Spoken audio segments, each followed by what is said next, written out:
Hi folks, thanks for joining us back. A few things to say before we kick off this panel session, which we're really looking forward to, is I think first off, thanks to Orlo for organising this free event for us all today. It's so important, isn't it, particularly those in the public and voluntary sectors, that we get free training opportunities. They are few and far between actually these days. So big thanks to everybody at Orlo for providing today.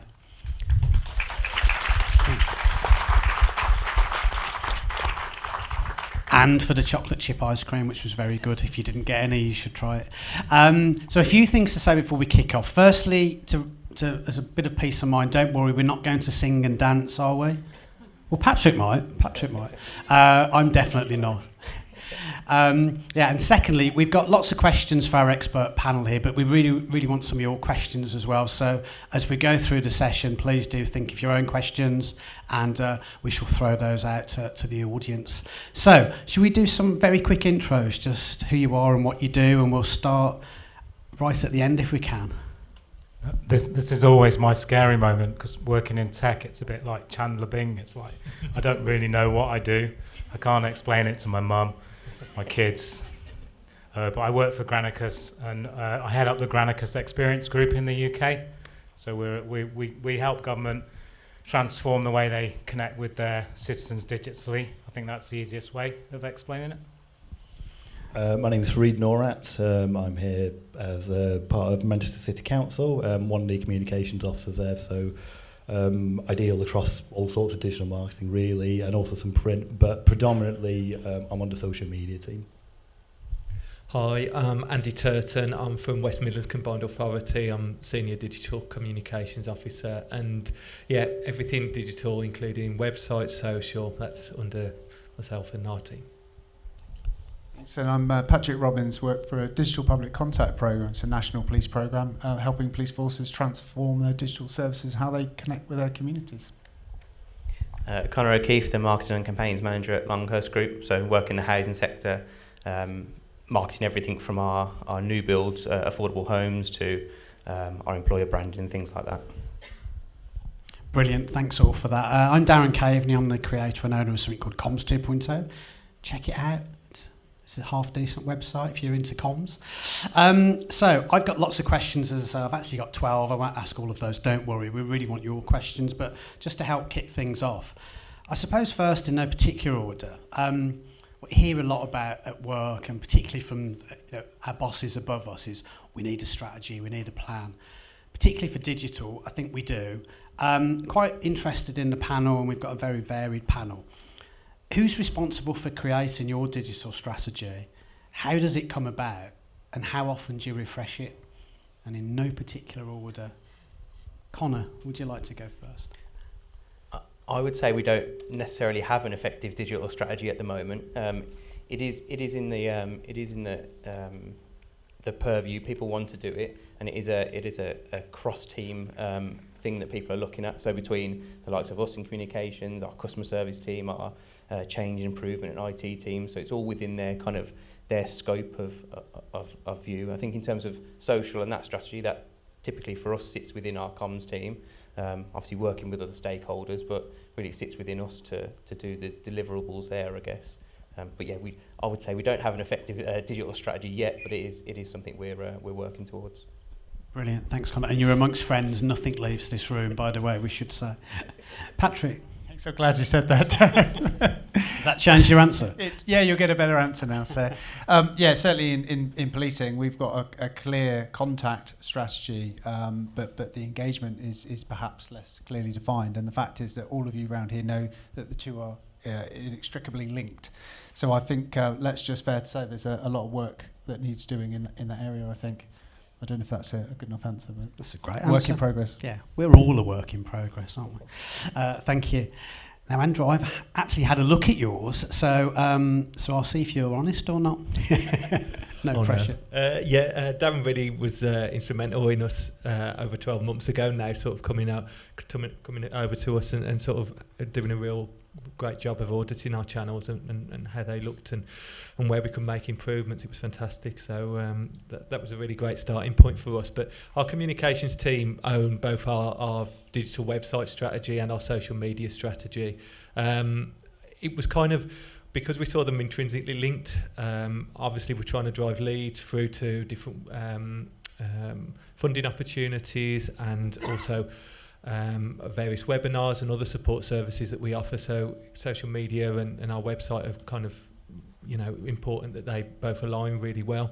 So for us, it was important that one team had that ownership of it, but we also have a digital web development team as well, who were kind of crucial in also establishing the correct sort of platform for us in terms of our website that really integrated well. It's still a bit of a work in progress, but yeah, it's a collaboration, I think, between the two. But certainly on the social media side, we've worked on having ownership of it ourselves, that we've then taken up to our SLT and sort of took them through the strategy and how we envisage it, and luckily they've really bought into it, so that's good.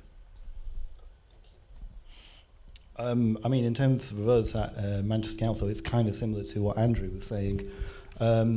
Usually these digital strategies will come together by a senior officer, but how we work across our entire communications team, that sort of hierarchy isn't so much there in terms of how we share knowledge and how we work.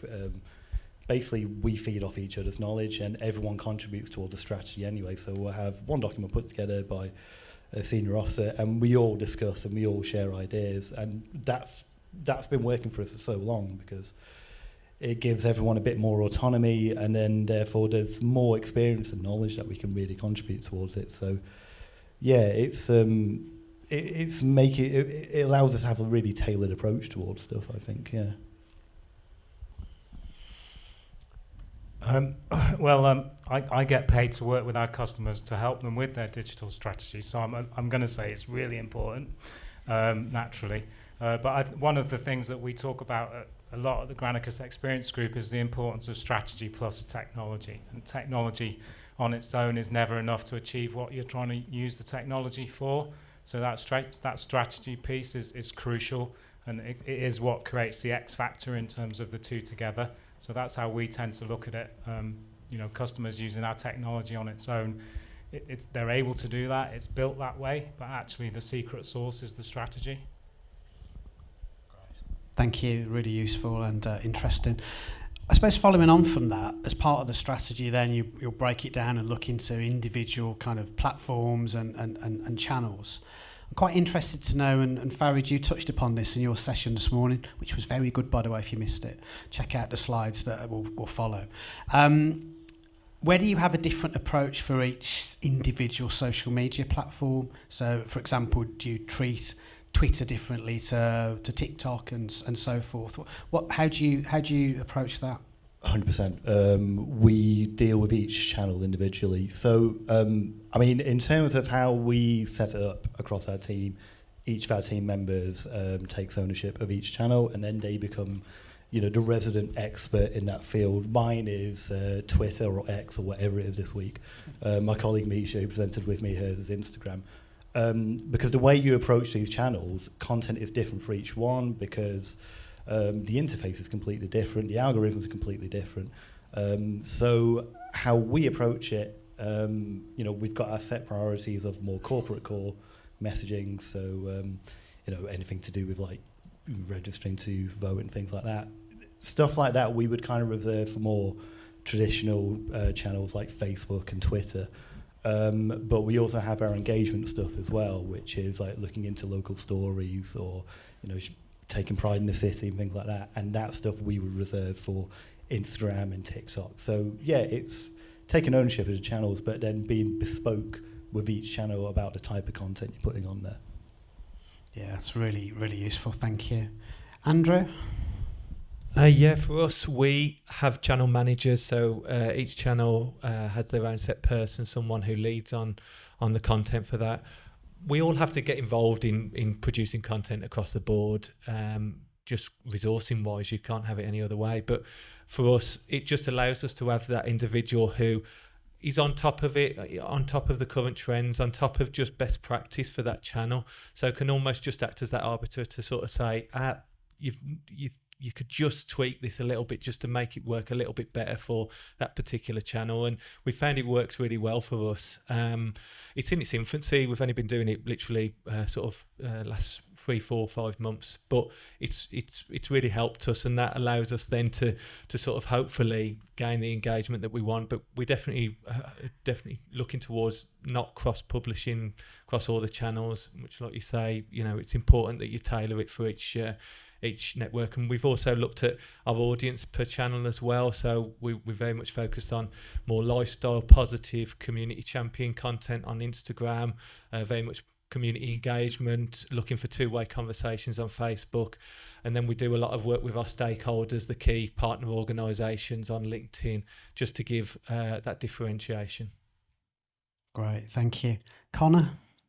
Yeah, I think really clear in the way that some of the other guys are doing it, where we've split out certain channels that do different types of content, and particularly with us, we split out our Instagram into 2 separate channels.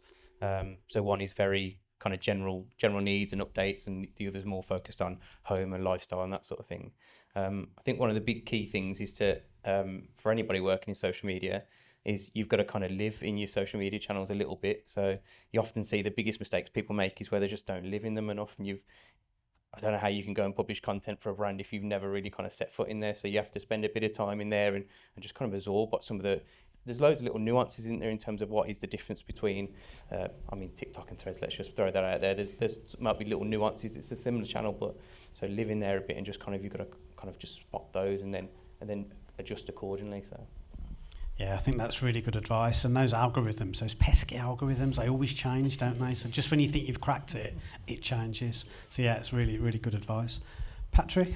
Yeah, I think goes back to the strategy I was really thinking about as well, because in policing, which is perhaps quite different, not to all sectors, but a lot of our cops are out on social media, and we know how good some of the content is. I think it was called out by others on some of the presentations today. It's a bit out there, it feels authentic, it feels more human, but we're also aware of all the risks that come with some of that attract the headlines. So only without that right strategy we can link that back in and do both of those things. And I think this move towards more kind of video content is going to create some problems for how we don't lose those people that are pretty much doing it on top of their day jobs. So I think when we look at a channel strategy, we've got to think about really what kind of voices do we want in that, because there's some very capable people in comms who can manage multiple channels, maybe not as well as if they were dedicated to one, but they can do it exclusively. But if we want different voices in the organisation, that's a real challenge. We haven't got the answers yet. Yeah, I totally agree. I think it brings me nicely on to the next question, which is around kind of innovation and how risk can get in the way of that. I was working with a council a couple of months ago now, and they'd been told, it was just when Threads had launched, and they'd been told by IT that they couldn't have a Threads account. It's like, why? You've got an Instagram account, it's kind of the same, linked. And that can really stifle innovation, can't it? And I think, the winners of one of the awards today, South Wales Police, I think they also won an UN award for their TikTok account, which is absolutely fantastic. And I think initially I'm right in saying just between these 4 walls, IT had kind of said you can't have one.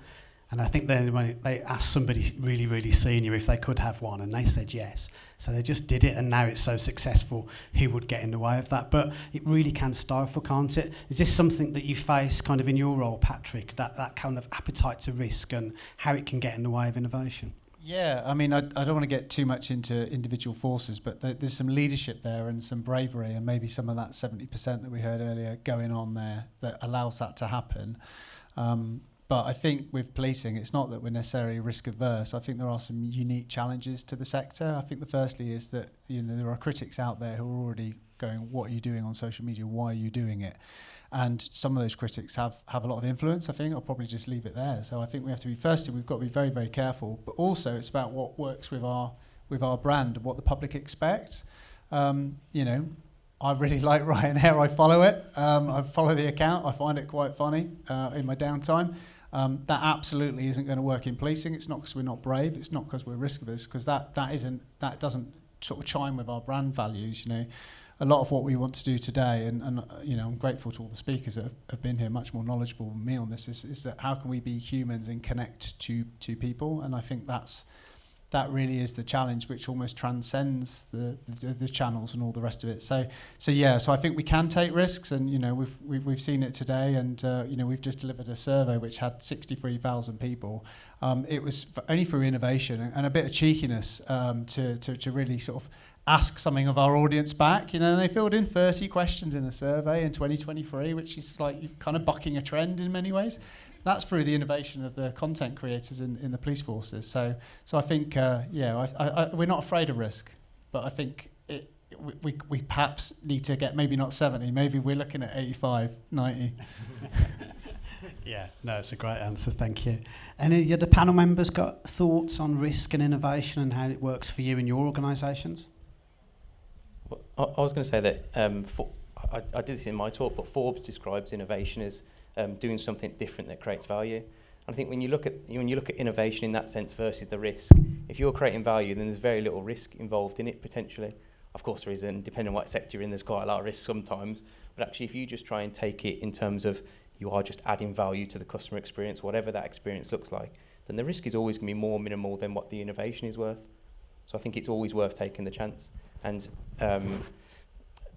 love him or hate him, Gary Vee always talks around sort of using social media channels on an 80-20 rule, in terms of, you know, spend 80% of your time on the channels that are performing really well, and then 20% of your time on the channels that are sort of bubbling away and maybe working. So, you know, the likes of whether or not you've got to ask ICT to get a Threads account is kind of crazy.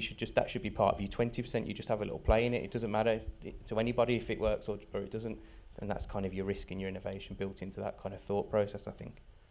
No, thank you, I like that. Other panel members, thoughts on this one?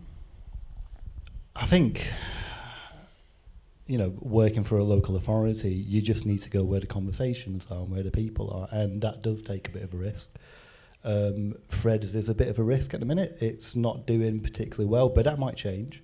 And if conversations are happening there, then we need to be there, really, that's it.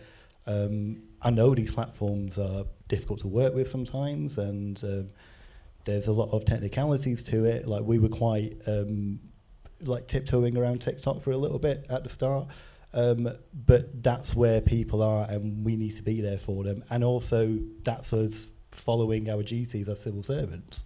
You know, we need to be there through any means when people need to reach out to us, really. So, yeah. You should take that risk. You should assess it first of all. You should have that conversation, absolutely, and share those ideas. But if you want to be there for your main audience and for the people you work for, you got to take those steps. So if you've got barriers at work, just get Farid on the phone and get him to chat to your bosses. Don't get me on the phone. I'm not in.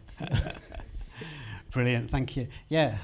I was just going to add, because I think it's helpful that a lot of the conversations we have with our customers are about applying design thinking and human-centered design thinking to their technology for their digital engagement. And when everyone was talking about this risk earlier, about the risk and taking risk this morning, for me, I was kind of thinking it is risk, but it's kind of what you're actually trying to do is humanize the engagement and humanize the journey, the citizen journey, the customer journey. And so actually what you're trying to do is just change your approach so that it meets the needs of your customers, it triggers them to take action, it's in a language that they understand. So actually behind it is quite a well thought through strategy of human-centered design being applied to social media and digital engagement.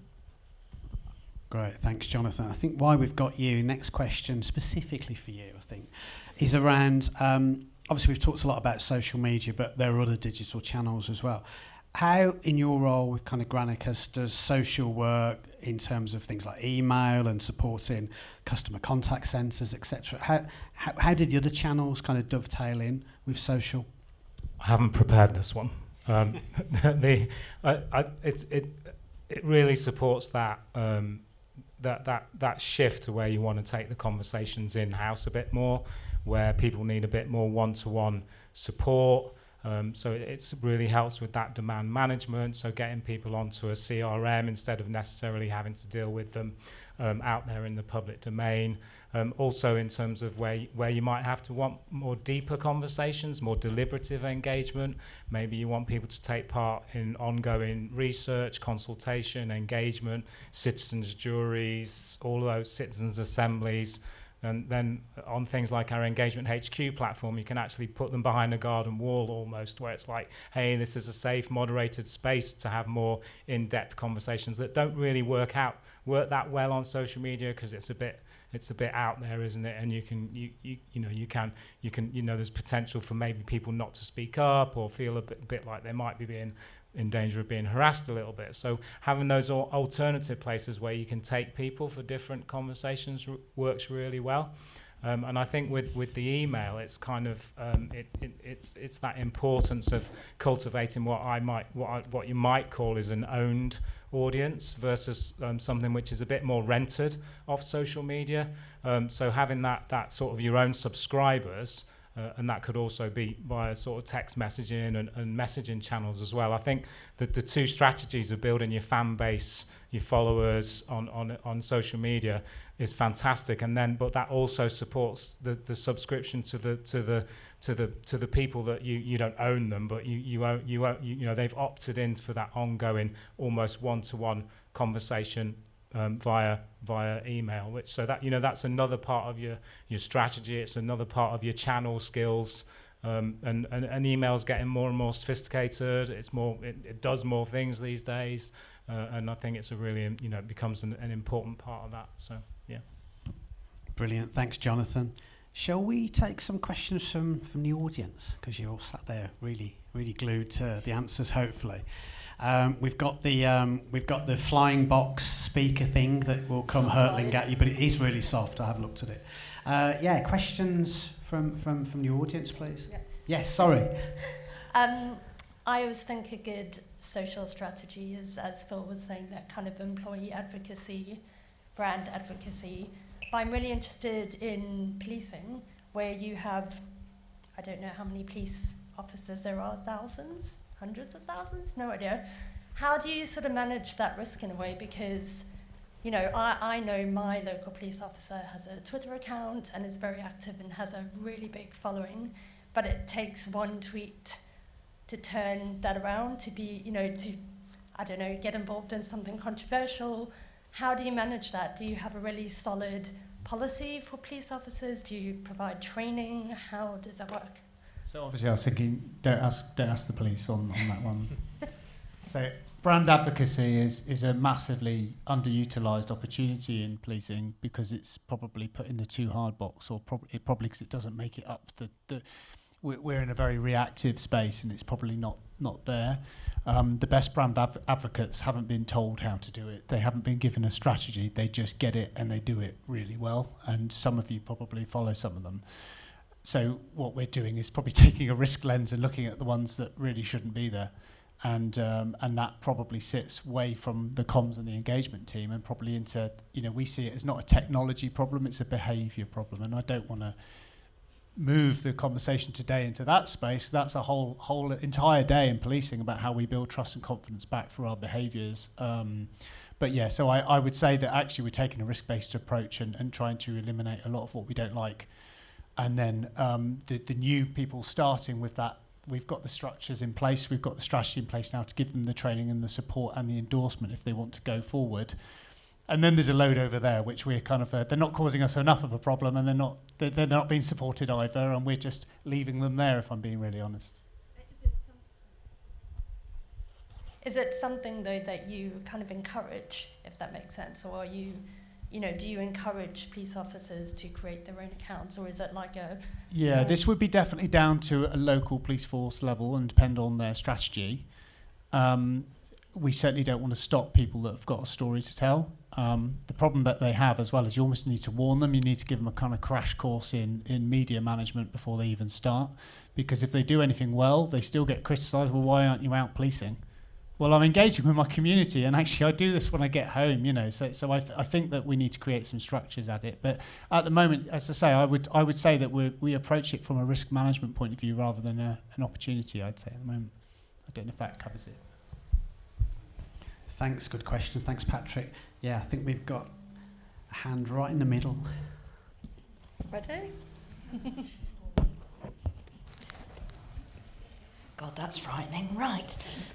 You guys are all from quite big teams, and I think what I would really be interested to know is what your number one piece of advice would be for a smaller comms team, because obviously there are comms teams that are dealing with all the same level of channels and sophistication and algorithm changes and everything else, but there might be one or two people that have to cover everything. So what would your best piece of advice be for them? Great question. Who'd like to go first? I don't mind going. I think it's that Gary V rule. I would say is that 80-20 rule. So if you've got a small comms team and you kind of need to be there on most of the channels, and you need to be visible, but actually you're not going to have the resources to be able to create tailored content for each of those. Prioritise the channels that are performing really well, or prioritise the channels that are getting really good engagement, or you're getting really good impressions on, and let that be 80% of your time where you create loads of content for that. That's really positive. And then you kind of use 20% of your time just to kind of, if it's, you decide what that is, if that's one post a day, one post a week, one post a month, you're still playing in those areas and still creating content that's still there to be engaged with. And then when those channels, let's say Threads is in your 20%, but you're noticing, okay, Threads is getting a bit of traction here, that can start moving up maybe into the 80%, and maybe a channel can come down. So yeah, use your time, maybe use something like the 80-20, whatever, 60-40, 70-30, whatever works for you. Or whatever connotation between, yeah, as long as it adds up. Then use something like that helps you kind of manage your time. So don't feel like you have to be on everything. Just maximise the thing that performs the best and take it from there. Good answer. I'd add to that as well. I mean, if you're part of a small team, it's really worthwhile just working across different departments and working across different staff networks as well. I mean, there's stories there's people to cover. Yeah, you'll just be on the pulse of things a bit more, and you'll be able to get content through just seeing how other people work, learning a bit more about what's going on. Because if you're part of a small team, I don't think you really get that feed of what's coming in and what you need to work on and things like that. So I'd say tap into your staff network a little bit more and just contact your other departments and see what's going on with them to see if there's anything you can glean off them. Yeah, just to follow on from that, it was a really good thing for us to set up a business partner model where where each members of the team work with different areas of the organisation. And I know we're a bigger team, but I think it still may be beneficial to sort of partner up so that they've got that first point of contact a little bit, and they've got that because for us it was about building trust. I think there was a little bit of mistrust or perhaps just unaware of what we can offer as a service for the organisation. So it was actually going to them and sort of, you know, saying that we're here, we're available for you. But I'd just add as well, it was expectation management with people as well, because a lot of the time there's a lot of a push to say we just need this out on social, and it's got to be this webinar and that event and pushing it out, when actually I think you've got to sort of be confident as comms professionals to say, I'm sorry, this isn't aligning to what we do as a strategy. We want to reduce the number of posts so that we're focusing on quality over quantity, and actually, you know, is there not other ways that we can reach the audiences that you want, rather than sort of giving yourselves extra work for actually not that much reward. Thank you. I think that's a brilliant point. So important. I don't think he's here today. He can't be because we'd have heard him. Rob McCleary, who's comms manager at Gedling Borough Council, they're a comms team of 2, and he's blogged about this and he talks about this, and it's very much about, as you say, Andrea, having a really, really clear comms strategy with a laser focus on the priorities. Here's the stuff we will do. Here's the stuff we might do if we've got time on a Friday afternoon, and here's the stuff we physically can't do unless you want to up our budget and we'll recruit someone. It's easy to say that. It's much harder to put that into practice sometimes, but I think, yeah, people like Tower Hamlets do it really well with their comms strategy. They've got nothing new. It's been around for a while, but they've got, you know, gold campaigns, silver campaigns and bronze campaigns. The gold get everything, so for a small team, that would be the 80-20 bit, you know, to pick up on your point, Connor. The bronze stuff, it might be a tweet if you're lucky. It's as simple as that. That definitely falls into the 20 bracket. So yeah, but it's a great question. I always think you could add 5 members, brand new members, to any comms team. You'd still be horribly busy. So it's not about staff numbers, actually. It's about that real clear focus on strategy and saying no, which is a really, really important point. Still difficult, but it's really hard to say no, and we like saying yes, don't we? We're crowd pleasers. That's what we do. So yeah, be like Andrew, say no more. Yeah, great question. Thanks, Sadie. More questions? Yep, ready. How would you suggest getting all of the team on board with an idea? I'm going to leave it vague like that. What great! We went really quiet then, didn't it? Everyone's thinking, oh, there's always one awkward sod in a comms team, isn't there? Who doesn't want to play, and everybody else is really up for it. But maybe that's just my experience. Yeah, Farid, I don't know. I'm looking at you. Yeah. No, it's a really good question, and it's a really important one to think about, because when you work in communications and marketing, a lot of it is collaborative. And so you need to open lines of dialogue, but it's also, I think it's a lot of it is just down to like general communication, just valuing people for their input, not being too critical, and just sharing ideas. How we work, we set aside time in everyone's diaries fortnightly where we talk about engagement stuff, and we all brainstorm and just share off ideas to each other. But it's in an open space, and we all have we all have that sense of trust with each other, where we're not going to shoot anyone down for any idea. There is no such thing as a bad idea, but we just value everyone's input. And me personally, I think it's kind of as simple as that, really. Just valuing people, because you're all there to do the same objective, and just make sure everyone's on the same page with the strategy as well. Just really value that input. That's all I can really say. It's a kind of life lesson, isn't it? Just value people. Brilliant. Did you have a thought, Andrew? I was just going to say, in terms of our strategies, we actually tried to get everyone involved across the whole comms team in sort of formulating our digital strategies, just so that it felt like they had a bit more sort of understanding and ownership of it as well. We also try to upskill different members of the team through sort of website content, best practices, video content, best practices, just so that if they get an ask from a different department for a communications campaign, they at least know what we can achieve for them, rather than saying to us that we've got to have this 10-minute all singing, all dancing, high production film that we just can't deliver, and so I think there's a lot of that as well, about letting them understand exactly our capabilities and our resourcing as well.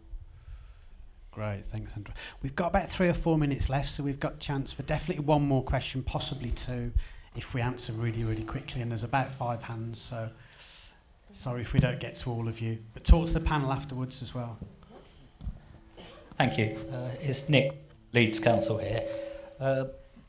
So with a social strategy of being open and approachable online, do you have a policy on when to use that last resort of the option of turning off comments and replies on your posts? Especially with policing, when you put out wanted and there's someone with certain facial features, the comments, they get lively and then they get turned off. Like, do you have, so for us as a council, it can happen similarly as well. Do you have anything written down that kind of guides you through that process of when to do that? That's so interesting. I was chatting about that literally before we came into here with a colleague in the audience. But yeah, the wanted photos. I mean, firstly, sometimes that's the only photo. It's very easy to look back and go, why did that team go with that? And the answer is because they had to, and they were working under stress and all the rest of it. But you can kind of predict it.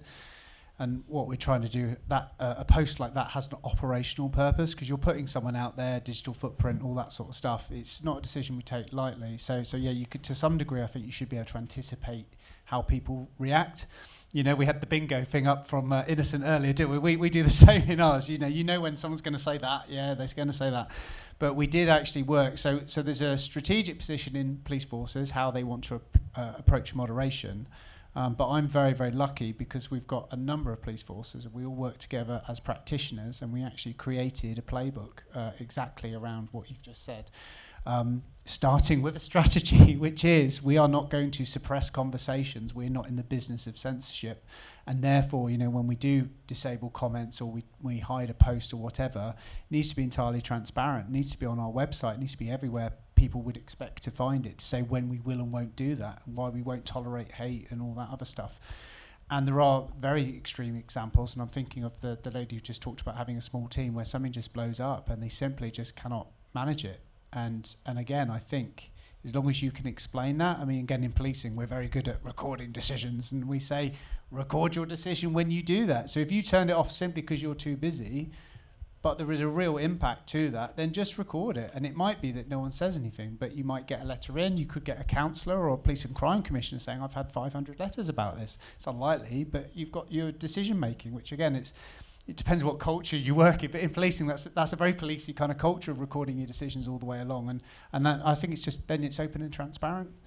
But we ain't always going to get it right. And not only that, but two professionals next to each other might have a different view. So I think it's about being transparent in how you approach it. Can I just say as well, make it part of your written social strategy. So it's in there with us. Our social strategy you can get through our website, and we've got that marker in there about when we do it, because it's in very few cases, and like you were saying, we do try and be as open as democratic as possible, and we have to be because we're local government, but there are those times when we need to, so get it in writing in your strategy, I would say. Great answers, thank you. Are we up on time, or? We are. Just had the cutthroat things. So I know there were more questions in the audience. Hopefully you can grab the panel afterwards, because I think there's more drinks at the end. So hopefully you can grab them afterwards. Thanks so much for your questions. We could have gone on for about an hour more, couldn't we, I think. So I hope that was useful. Could we have a round of applause for our brilliant panel, please?